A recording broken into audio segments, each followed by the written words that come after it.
When I mention to a student or a colleague their imposter syndrome, the most popular reaction I get is, honestly, I believe probably everyone else has it and I'm just bad at math.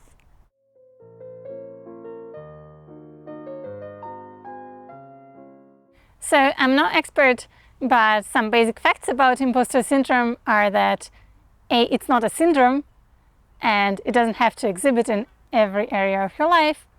And perhaps the most important thing is that it does not automatically disappear when you become successful. It is in fact more likely to increase when you have more success.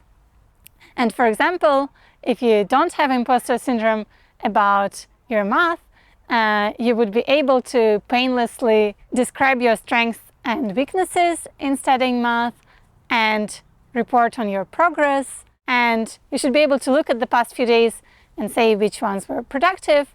And more generally, you should be able to feel proud of your achievements. So overall, judge yourself as kindly as you would judge a kid whose progress you observe, as if it was your student for many years. But for some reasons, it's not so easy for many of us. I'd like to share with you one exercise that I learned in therapy against imposter syndrome.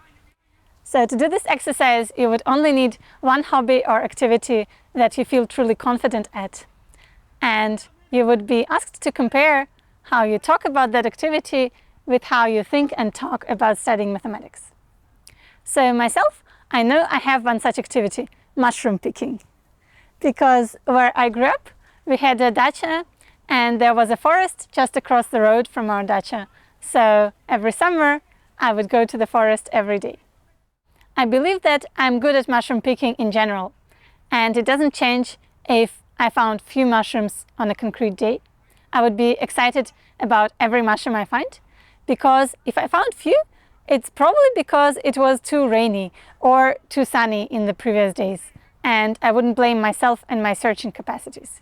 And when I find a glade full of mushrooms, I get super excited and I never feel that, oh, I don't deserve it.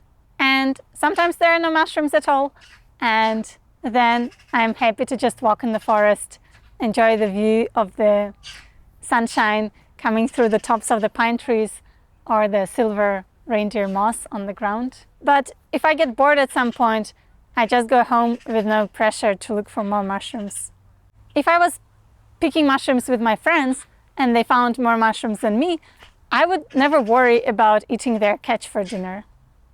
Now, I could go on and on talking about mushrooms, but I'm embarrassed to do the actual exercise in front of you. Let me just admit that this is all very different from how I talk about doing math research.